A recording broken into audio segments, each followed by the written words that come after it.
नमस्कार जंटे में स्वागत आपका। मैं हूं योगेंद्र। आप देख रहे हैं बड़ी खबर, और बड़ी खबर में हम बात करेंगे नेपाल की।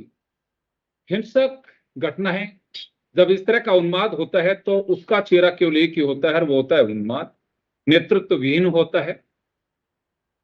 युवाओं ने भी ये नहीं सोचा होगा कि यह आंदोलन इतना रूप ले लेगा। उनका आक्रोश था, उन्हें लगता था कि हमारा आक्रोश जायज है और नेताओं के बच्चे एंजॉय कर रहे हैं, पैसे टैक्स पेयर्स का है जिसे गंवाया जा रहा है, लेकिन नौकरी नहीं मिल रही, महंगाई बढ़ती जा रही है, सरकार के पास में कोई सॉल्यूशन नहीं है तो फिर गद्दी छोड़ देनी चाहिए, ये उन लोगों का एक मकसद। लेकिन इस तरह की आगजनी की घटनाएं पार्लियामेंट को जला करके तबाह कर दिया, सुप्रीम कोर्ट को आग लगा दी गई, प्रधानमंत्री निवास को आग लगा दी गई, कई ऐसे मॉल्स, व्हीकल शोरूम आग के हवाले कर दिए गए। कुछ रिपोर्ट्स तो हम देख रहे थे तो उसमें पता चलता है कि भीड़ के साथ में कुछ ऐसे उन्मादी तत्व भी जुड़े हैं जिनका शायद मकसद यही होगा कि इस तरह की एक तस्वीर नेपाल में सुलगती हुई दिखनी चाहिए।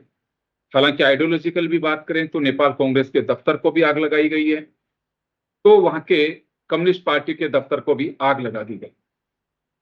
चलिए, लेकिन सुशीला कार्की जो सुप्रीम कोर्ट की पहली चीफ जस्टिस रही, उनके नाम पर अंतरिम प्रधानमंत्री बनाने की चर्चा है। जब हम चर्चा कर रहे हैं उस दरमियान बनेंगी नहीं बनेंगी, क्या रहेगा, खैर। लेकिन भारत के परिप्रेक्ष्य में अगर हम बात करें तो हमारी लगती सीमाओं पर चौकसी बढ़ा दी गई है, आवागमन भी बाधित रहा है, और जो लोग नेपाल में फंसे हुए हैं, जो भारतीय हैं, कुछ तीर्थ यात्री, कुछ टूरिस्ट, उनके लिए सरकार ने एडवाइजरी जारी की है। तो हमारे साथ गौरीशंकर गुप्ता साहब लगातार दूसरे दिन भी इस मुद्दे पर हमारे साथ में बने हुए हैं। रक्षा विशेषज्ञ पूर्व ब्रिगेडियर भगवान सिंह जी हमारे साथ में हैं। आईबी के पूर्व एडिशनल डायरेक्टर केसी मीना साहब हमारे साथ में हैं। मैं गुप्ता साहब आपके पास में आना चाहूंगा, आप तो खुद भी राजनयिक रहे हैं, पूर्व आईएफएस हैं। नमस्कार। ऐसी पोजीशन और सिचुएशन जब बन जाती है तो उसमें पहला स्टेप आप लोगों का क्या होता है वहां पे? नमस्कार योगेंद्र जी, नमस्कार हमारे को पैनलिस्ट को और सभी दर्शकों को। ऐसा है कि ये कॉन्स्टिट्यूशनल क्राइसिस भी क्रिएट हो गया है वहां पर। अभी आप देखिए कि जितने भी मेंबर्स ऑफ पार्लियामेंट हैं, उनका, मैंने नेपाल का कॉन्स्टिट्यूशन देखा है ब्रीफ जी। उनका प्रोविजन यह है कि जो मेंबर ऑफ पार्लियामेंट है वो ही वहां का प्रधानमंत्री या मंत्री बन सकता है। नाउ द क्वेश्चन इज कि अभी जितने जो मेंबर ऑफ पार्लियामेंट जिन्होंने रेजिग्नेशन नहीं दिया, करीब 40 लोगों ने रेजिग्नेशन दे दिया है, मंत्री परिषद ने रेजिग्नेशन दे दिया है। तो क्या जो जो जिन्होंने रेजिग्नेशन नहीं दिया, क्या उनमें से कोई व्यक्ति को उनमें से किसी व्यक्ति को चुन के क्या उसको प्रधानमंत्री बनाया जा सकता है अंतरिम? ये एक बड़ा प्रश्न है। अगर उसको नहीं बनाया जा सकता तो फिर नेचुरली कॉन्स्टिट्यूशन के प्रोविजन के अगेंस्ट में जाना पड़ेगा।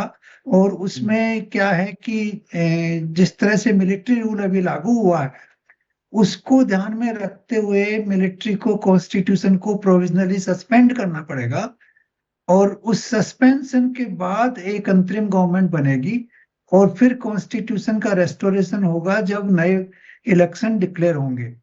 तो अब क्या प्रोसीजर वो लोग अडॉप्ट करते हैं, ये तो उनके सोचने की बात है। लेकिन अभी मेरे को लग रहा है कि बड़ी अनार्किक सिचुएशन है, क्योंकि यंग जनरेशन ने जो ये कैंपेन चालू किया, इसमें लगता है कि कोई क्लियर लीडरशिप नहीं थी। इसमें मल्टीपल लोग होंगे जो सोशल मीडिया के ऊपर, इस चीज के ऊपर काफी आक्रोश था, और वो सभी लोग आपस में मिलके इस आक्रोश को उन्होंने प्रकट किया। पहले पीसफुल डेमोन्स्ट्रेशन किया, जब गोली चलाई गई तो वो डेमोन्स्ट्रेशन जो है बड़ा वायलेंट हो गया। अब वो वायलेंट डेमोन्स्ट्रेशन जो है, ऐसा है कि इसमें हो सकता है कुछ ऐसे तत्व भी मिल गए हों जो वायलेंस को प्रोवोक करते हैं। लेकिन एक जिसको कहते हैं ना मॉब मेंटेलिटी, मॉब की जो मेंटेलिटी होती है वो बड़ी डिफरेंट होती है। एक व्यक्ति किसी चीज पे अटैक करता है तो पूरी मॉब उसके पीछे हो जाती है और उसी चीज को अटैक करने लग जाती है बिना सोचे समझे। उस समय आपकी जो सोचने की शक्ति है वो बिल्कुल खत्म हो जाती है और आप एक दूसरे को भेड़ चाल की तरह से फॉलो करते हैं। तो वही चीजें यहाँ पर हुई हैं। मेरे को नहीं लगता कि JNZ का ये इंटेंशन होगा कि वो पार्लियामेंट हाउस को खत्म करें या जी सुप्रीम कोर्ट को जला दें या इनके रेजिडेंसेज को जला दें।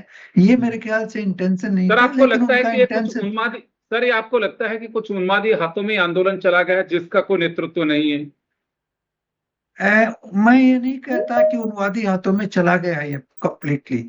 मेरे को लगता है कि ये मॉब मेंटेलिटी थी उस समय, बिना सोचे समझे लोगों ने ये कर दिया।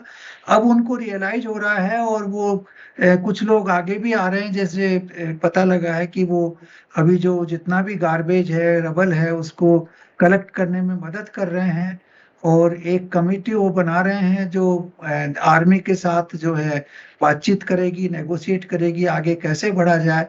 तो हो सकता है उसमें कुछ उन्मादी तत्व हो, लेकिन जी, मेरे को नहीं लगता कि बहुत ज्यादा उन्मादी तत्व थे उसके अंदर। मेरा तो ये सर बिल्कुल। एक सवाल था, गुप्ता साहब, एक सवाल था। ऐसी जब सिचुएशन क्रिएट होती है उस दरमियान वहां पे जो भी राजनयिक होते हैं उनकी भूमिका क्या होती है, कैसे क्या कुछ इसे हैंडल किया जाता है अदर कंट्रीज के जो होते हैं? देखिए, राजनयिक तो बेसिकली इसमें कोई भूमिका अदा नहीं करते। उनकी तो जो जी सिक्योरिटी है एम्बेसीज की, वो सिक्योरिटी होनी चाहिए। जो डेवलपमेंट्स हो रहे हैं कंट्री में, उन डेवलपमेंट्स को रिपोर्ट करते हैं अपनी कंट्रीज को। उनकी कोई एक्टिव भूमिका लोकल पॉलिटिक्स में नहीं होती है। लेकिन हो सकता है कि कुछ कंट्रीज के इंटेलिजेंस ऑफिसर्स अपनी भूमिका अदा कर रहे हों। जैसे आप जानते हैं CIA का नेटवर्क काफी बड़ा चौड़ा होता है और आजकल चाइनीज इंटेलिजेंस है, उसका नेटवर्क भी बहुत बड़ा है। तो वो लोग इनडायरेक्टली, लेकिन वो कोई डायरेक्ट उनकी भूमिका नहीं होती है, अपने कॉन्टेक्स्ट के थ्रू इनडायरेक्टली वो इसमें कुछ रोल अदा कर सकते हैं। लेकिन विजिबल पॉइंट वो आपका रोल दिखाई नहीं देगा। अब मेरा मानना यह है कि एक बार आर्मी के साथ इनके ग्रुप के कुछ टॉक्स हो जाते हैं, नेगोशिएशंस हो जाते हैं, तो कुछ क्लैरिटी आएगी कि प्रधानमंत्री किसको बनाया जाए और मंत्री परिषद किस तरह से उसका शपथ ग्रहण हो। वो अगर कॉन्स्टिट्यूशनली करेंगे तो किसी सिटिंग MP को बनाना पड़ेगा। अगर कॉन्स्टिट्यूशन को सस्पेंड करके करेंगे तो वो फिर किसी को भी चूज करके बना सकते हैं।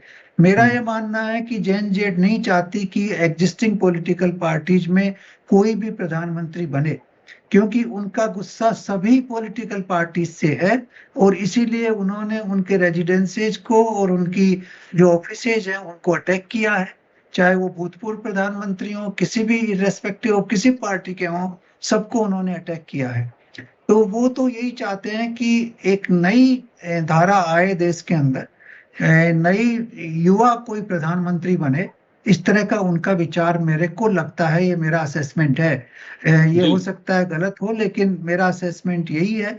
मैंने कई लोगों को जो JNZ के एक्टिविस्ट हैं उनको सुना भी है, उनके इंटरव्यूज में भी देखा है। उनकी सबकी यही राय है कि एक ऐसा निस्वार्थ यंग प्रधानमंत्री बने जो पॉलिटिकल पार्टी से बिल्कुल अलग हो और जो देश की युवा जनता को ध्यान में रख के जो नई पॉलिसीज बनाए, और एलिटिस्ट व्यवस्था जो है जिसके अंदर वो सारे के सारे टॉप पॉलिटिशियंस पैसा करप्शन के थ्रू कलेक्ट करते रहते हैं, वो व्यवस्था खत्म हो और लोगों को रोजगार मिले। ये मेरा बिल्कुल, मानना है। निश्चित उनका रूप से विचार बिल्कुल यही एक ठीक है। सोच रही होगी। मैं वापस आता हूं सर आपके पास में, मैं भगवान सिंह जी का रुख करना चाहूंगा। सर, अगर हम सुरक्षा की दृष्टि से देखें, क्योंकि एक दिन पहले भी जब ये उन्माद हुआ तो उस जी वक्त भी हम लोगों ने बात की थी, तो कहा गया था कि वहाँ की जो आर्मी है काफी लिबरल है और बांग्लादेश की तरह वहाँ स्थिति नहीं होगी, वो कोशिश करेंगे कि जल्दी से जल्दी सब कुछ सेटल्ड हो और कॉन्स्टिट्यूशनल ही हमारे यहाँ पे जो बॉडी बने वो गवर्न करे इसे। लेकिन क्योंकि श्रीलंका, बांग्लादेश और उसके बाद अब नेपाल सुलगता दिखाई दे रहा है, हमें वाकई हमारी सुरक्षा के लिहाज से अगर हम बात करें तो हमें ज्यादा कुछ सजग रहने की आवश्यकता होगी, बॉर्डर्स में हमें विशेष फोकस करना होगा। नहीं, देखिए, हमें एज पर हमारा जहाँ ताल्लुक है, हमें तो जिस तरीके से बॉर्डर के ऊपर मुस्तैदी रखनी है वो हमें रखनी पड़ेगी। लेकिन इससे हमारी बॉर्डर पे कोई असर पड़े मैं इतना वो नहीं, यस, बट हमारे पॉलिटिकल सेटअप पे, हमारे लोगों में इससे क्या फर्क पड़ता है, ये तो एक अलग बात है। सिक्योरिटी के मामले में तो मेरे ख्याल से मैं इतना ही कहूंगा कि हमारी सिक्योरिटी इसमें इतनी ही इन्वॉल्व है कि कोई इसमें दूसरे कंट्री का इंटरफेरेंस ना हो, क्योंकि यदि दूसरे कंट्री का कोई इंटरफेरेंस हो, जो मुझे नहीं लगता कि इस वक्त हो सकता है, क्योंकि ऐसी सिचुएशन वहाँ नहीं है। वहाँ के जो यूथ हैं, जो जेन जेट जो है, जिन्होंने ये शुरू किया है, वो बिल्कुल बर्दाश्त नहीं करेंगे कि किसी दूसरे कंट्री का इंटरफेरेंस हो। तो जब तक दूसरे कंट्री का इंटरफेरेंस ना हो, हमें हमारी सिक्योरिटी पे कोई खास फर्क नहीं पड़ेगा। यस, उनकी सिक्योरिटी पे जरूर फर्क पड़ेगा, क्योंकि दूसरे कंट्री का, जैसे बांग्लादेश में बोल रहे हैं कि किसी दूसरे कंट्री का इन्फ्लुएंस था, और उनके जो चहेता बंदा था, जो ना तो एमपी था ना कोई पदाधिकारी था, उसको उन्होंने इंस्टॉल कर दिया वहां पे, एक केयर टेकर टाइप। तो ऐसा यदि इन्फ्लुएंस हो तो वो हो सकता है, वो हमारे देश के खिलाफ हो या पक्ष में हो, मैं कह नहीं सकता। इससे असर हमारे सिक्योरिटी या हमारे संबंधों पे पड़ सकता है, पॉलिटिकली या डिप्लोमेटिक संबंधों पे। लेकिन मैं एक बात कहूंगा कि देखिए, कोई भी अरेंजमेंट करें, वो मेरे को ऐसा लगता है कि यूथ सब जगह ही इस तरह से परेशान है, साउथ ईस्ट एशिया में या एशियन कंट्रीज में, जहां, और अफ्रीकन कंट्रीज में, जहां पे लोग पढ़ लिख के ज्यादा शिक्षित हो गए और स्किल्ड हो गए, लेकिन उनके मुताबिक उनको जॉब नहीं मिल रहा है। अभी आप ये देखिए, श्रीलंका और बांग्लादेश के साथ साथ इंडोनेशिया में इससे भी ज्यादा हुआ है। इंडोनेशिया में करप्शन के खिलाफ, क्योंकि आप देखिए, ये जो भी सरकारें होती हैं, वो थोड़े दिनों के बाद में उन्माद में आती हैं, एरोगेंस हो जाती है, उनमें किसी सवाल का जवाब नहीं देते पब्लिक की, और ऐसे इंप्रेशन देते हैं कि उनको कोई फर्क नहीं पड़ता, वो इलेक्ट हो गए। इसमें इंक्लूडेड हमारा देश भी है, क्योंकि यदि प्रजातांत्रिक देश में सरकार जनता के लिए जवाबदेही नहीं है, तो फिर जनता में असंतोष होगा ही होगा।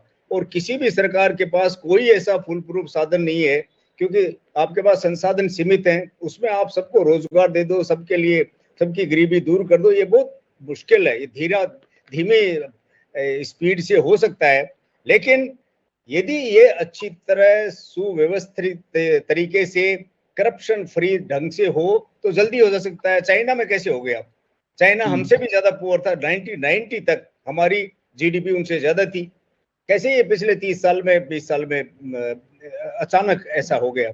तो ये हो सकता है, लेकिन ऐसे चुनना, दैट इज वाई स्टूडेंट्स का जो ये आंदोलन कर रहे हैं, उनका यही एम्फेसिस है कि ये जो पुराने लीडर हैं, इनको सबको खत्म करो। ये इनमें से कोई भी प्राइम मिनिस्टर इनको सहन नहीं होगा, नया होना चाहिए बिल्कुल, जिसका कोई पार्टी से संबंध नहीं। तो ये एक उनको यूटोपियन व्यू है उनका अपना। ये चल सके कि नहीं चल सके, ये क्योंकि हम राजनीति में इस तरह का होना मुश्किल होता है, लोग उसको टिकने नहीं दें। तो हालात देखिए बड़ी असमंजस की स्थिति में है। इवन वहां के लोगों को नहीं पता क्या करना है, तो और उनका कोई लीडर नहीं है।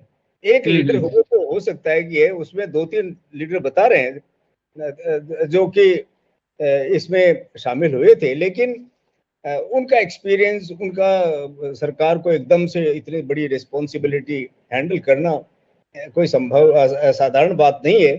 करना तो पड़ेगा, कोई एक्सपीरियंस पॉलिटिशियन हो उसी को, जो यदि वो चाहते हैं कि सक्सेसफुल हो, कोई ईमानदार हो, जिसकी छवि अच्छी हो, चाहे एमपी हो। वो अभी वहां है कि नहीं है कह नहीं सकते हैं, या है तो वो चाहेंगे कि नहीं, ये दूसरी बात है। जी, मैं वापस आऊंगा आपके पास में, लेकिन इसी बीच एक सुखद खबर ये कही जा सकती है कि वहां पे सेना ने मोर्चा संभालने के बाद में काठमांडू एयरपोर्ट को खोल दिया गया है, क्योंकि बड़ी संख्या में टूरिस्ट, धार्मिक यात्रा पे जो लोग गए थे वो फंसे हुए थे। उनसे कहा भी गया कि एयरलाइन से वो संपर्क कर सकते हैं। एक बड़ी खबर है ये। कुछ लोगों के वो चेहरे भी सामने आ रहे हैं, जैसे गुप्ता साहब ने बताया है, मीडिया तस्वीरें भी आ रही हैं सोशल मीडिया पे, कि उन्हें शायद हो सकता है कि इस बात का एहसास हो कि विरोध जायज है, लेकिन वो भी सुलगते नेपाल को सहन नहीं कर सकते, ना देखना चाहते हैं, तो वही आगे आकर के और वहां जिस तरह की स्थिति है, जली हुई चीजें हैं, वहां पे जिस तरह से सड़कों पे कचरा था उसको उठाने में मदद कर रहे हैं, उठा रहे हैं, तो वह चेहरा भी सामने आया है। यानी कि वो आंदोलन तो चाह रहे थे, करना भी चाह रहे थे, लेकिन यह रूप लेगा, ये जैन जी ने भी नहीं सोचा होगा। तो चले, मैं मीना साहब का रुख करना चाहूंगा।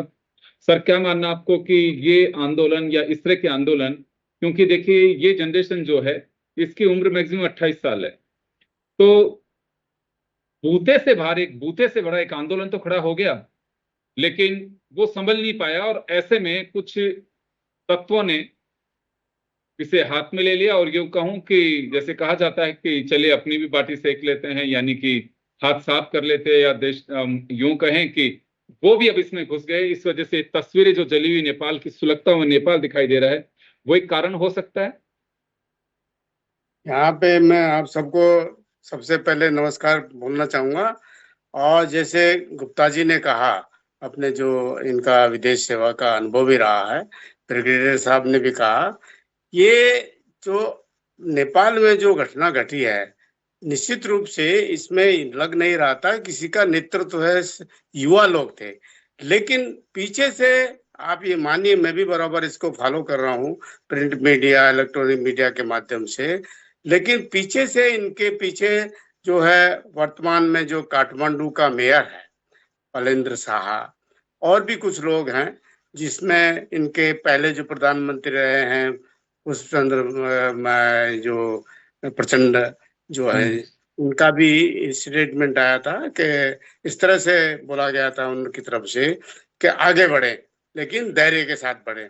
तो इनमें पीछे से कुछ लोग जरूर हैं, पॉलिटिकल पार्टी कहिए और कहिए, लेकिन इनका जो यूथ का, वहां की पब्लिक का भी मानिए कि जो नेताओं के प्रति यानी इतना गुस्सा था कि पूर्व प्रधानमंत्री, पूर्व ब्यूरोक्रेट्स, इनको बहुत पीछा कर करके उन्होंने मारा है, जिसमें एक पूर्व प्रधानमंत्री की तो वाइफ जिंदा जला दी गई है, और एक मैं पढ़ रहा था उसमें जो है वित्त मंत्री, डिप्टी सीपीएम, उनको दौड़ा दौड़ा करके मारा गया है।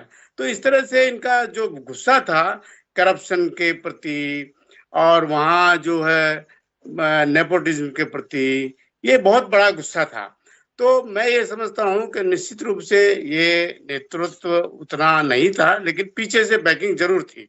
तो इसमें जो है आपको ये भी ध्यान रखना पड़ेगा, हमारा देश का 5 प्रांतों का बॉर्डर है, 1750 किलोमीटर के लगभग। इसको भी हमें ध्यान रखना पड़ेगा, सतर्क रहना पड़ेगा। वहाँ आईएसआई का जो है प्रभाव रहा है, आईएसआई की घुसपैठ रही है, तो इन चीजों को ध्यान में रखते हुए हमें सतर्क रहने की जरूरत है। ऐसा हमारा बड़ा देश है, बहुत बड़ा कंट्री है, लेकिन सतर्क रहने की बहुत जरूरत है हमें। तो ये मेरा कहना है। जी गुप्ता साहब, आपके पास में आना चाहूंगा मैं। बांग्लादेश की और यहाँ की तस्वीर में आपने एक दिन पहले भी कहा था कि बहुत बड़ा अंतर है। वहां जिस तरह का उन्माद है कई दिनों तक दिखाई दिया, शायद नेपाल में जल्दी थमेगा, क्योंकि वहां की आर्मी को भी लिबरल बताया जाता है और तख्ता पलट जैसी स्थिति नहीं बताई जाती। मैं एक चीज और जैसे बीच में निकल के आ रही है कि कुछ लोगों की आवाज है कि राजतंत्र की तरफ वापस लौटे, तो क्या वाकई अभी इस दिशा में भी वापस नेपाल जा सकता है?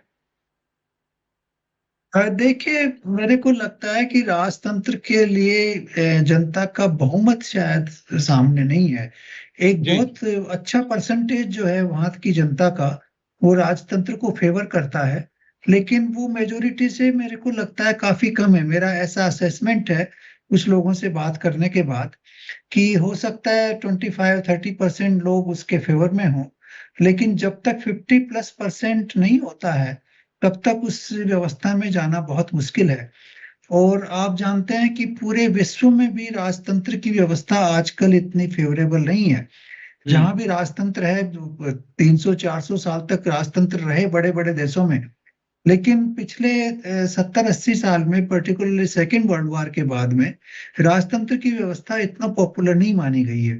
क्योंकि उसमें भी क्या हो सकता है कि एक राजा बहुत अच्छा हो, फिर उसका पुत्र जो है वो किस तरह का निकल जाए, ये आप जानते हैं, इतिहास में तरह तरह के व्यक्ति हुए हैं, तो उसमें भी अस्थिरता है।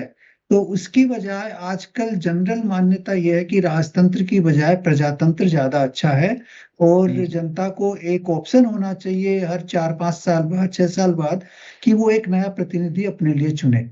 तो मैं नहीं मानता कि राजतंत्र की व्यवस्था वापस स्थापित होगी इमीडिएटली। जी लेकिन प्रजातंत्र के किस रूप में प्रजातंत्र आएगा ये बिल्कुल। मानने की जरूरत जी है। जी जी। उसमें तो एग्जिस्टिंग कॉन्स्टिट्यूशन में कुछ परिवर्तन भी किए जा सकते हैं। जी, तो ये माना जा सकता है अगले कुछ दिन नेपाल के लिए बड़े महत्वपूर्ण है और जल्दी इस समस्या का हल भी होता दिखाई दे सकता है, क्योंकि कल जो उन्मादी भीड़, उन्माद मैं इस वजह से कहता हूं क्योंकि जब इस तरह की आगजनी और इंसान को इंसान नहीं समझा जाए तो उन्माद ही होता है। ये आज दूसरा भी चेहरा दिखाई दे रहा है उन आंदोलनकारियों का जो बिल्कुल मदद कर रहे हैं वहां से गार्बेज हटाने के लिए भी और स्थिति बहाल हो सके। उन्होंने भी लगता है आपको कि एहसास होने लगा है कि हमारे हाथ से आंदोलन इतना सोचा नहीं था, वो निकल गया। बिल्कुल आप सही कह रहे हैं, उनको गलती महसूस हुई है, क्योंकि जो भीड़ की मेंटेलिटी वो बड़ी डिफरेंट होती है, उस समय सारा रेशनैलिटी खत्म हो जाती है। मेरे को लगता है कि एक सप्ताह के अंदर कोई ना कोई अंतरिम गवर्नमेंट का चेहरा बन जाएगा, क्योंकि जी इतने ज्यादा समय तक अगर देश बिना किसी नेतृत्व के रहता है तो जी उसमें अनार्की का और ज्यादा रिस्क हो जाता है। तो आप एक सप्ताह में देखिएगा कोई ना कोई अंतरिम गवर्नमेंट हो प्लेस जाएगी। में हो जाए। बिल्कुल हाँ, होना भी यही चाहिए, क्योंकि हमारा पड़ोसी मुल्क है और चाहते भी हैं, भारत तो शांति प्रिय देश है और वो चाहता भी है कि खुद के मुल्क के साथ साथ दुनिया की आबादी में भी ये शांति बहाल रहनी चाहिए। मैं ब्रिगेडियर साहब का रुख करना चाहूंगा। सर, आप लोगों ने तो कई बार आर्मी के साथ एक्सरसाइज भी की होगी। वहां की आर्मी और बांग्लादेश के आर्मी में थोड़ा सा अंतर कह सकते हैं हम?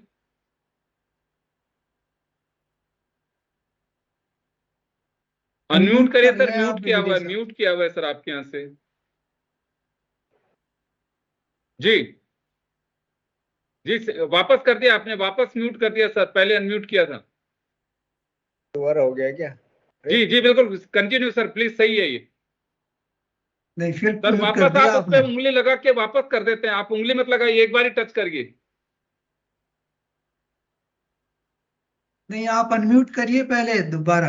हाँ पहले अनम्यूट करिए, मैं जब तक मीणा साहब का रुख करता हूँ। मीणा साहब, हाँ बिल्कुल, ब्रिगेडियर साहब आप टच मत करिए, आप बिल्कुल कंफर्टेबल हैं, जी बोलिए।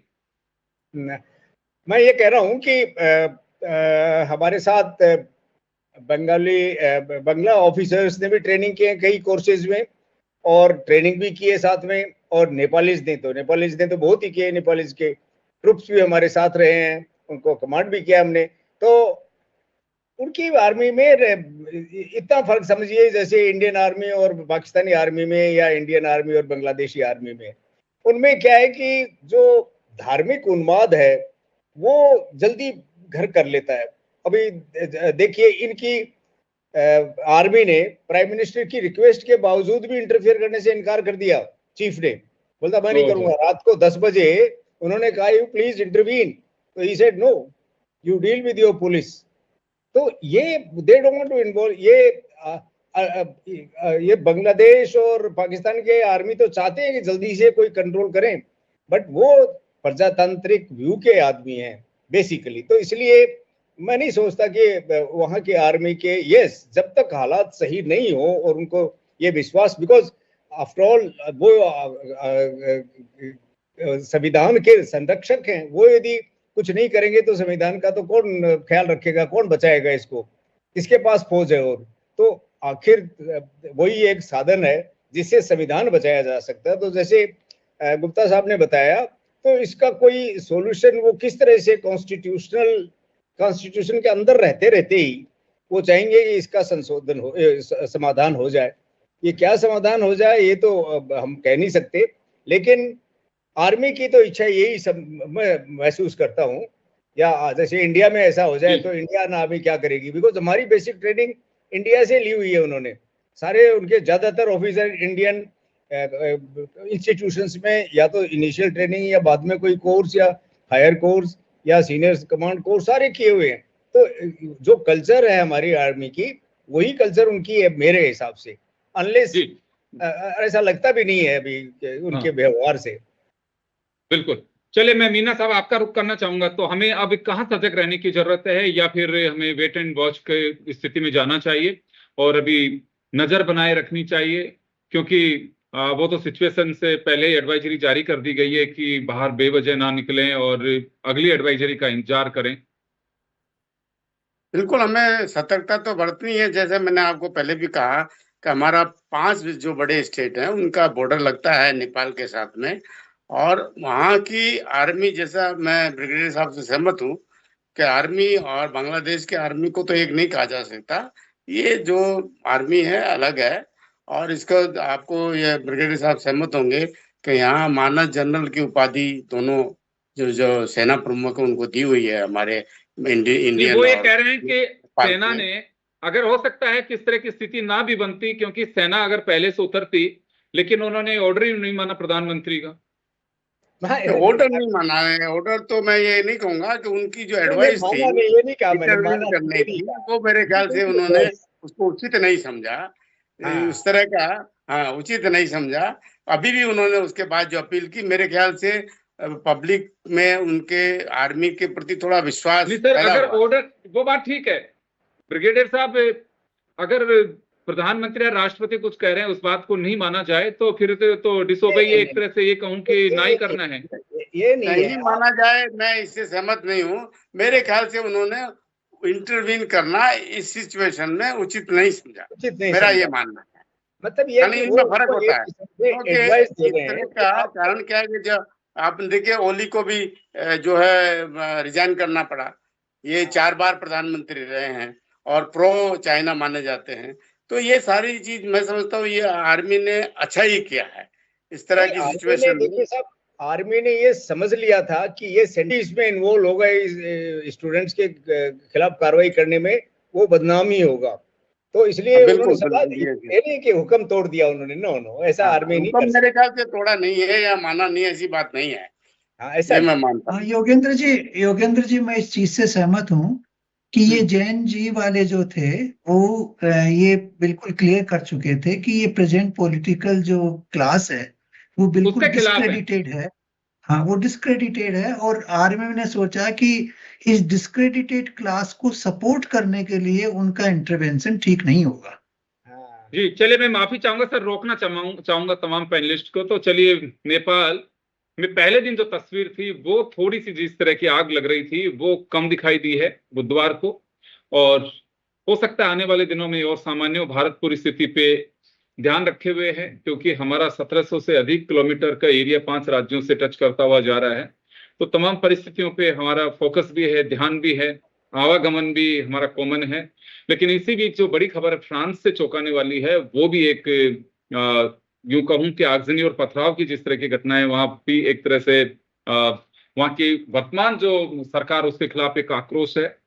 तो ये भी एक बड़ी चिंता की बात कही जा सकती है। खैर चले, लेकिन फिलहाल क्योंकि नेबर कंट्री हमारा नेपाल है तो उसी पे हमें ज्यादा फोकस करना चाहिए। आप सभी का बहुत बहुत शुक्रिया। बड़ी खबर में इतना ही, दीजिए इजाजत, नमस्कार।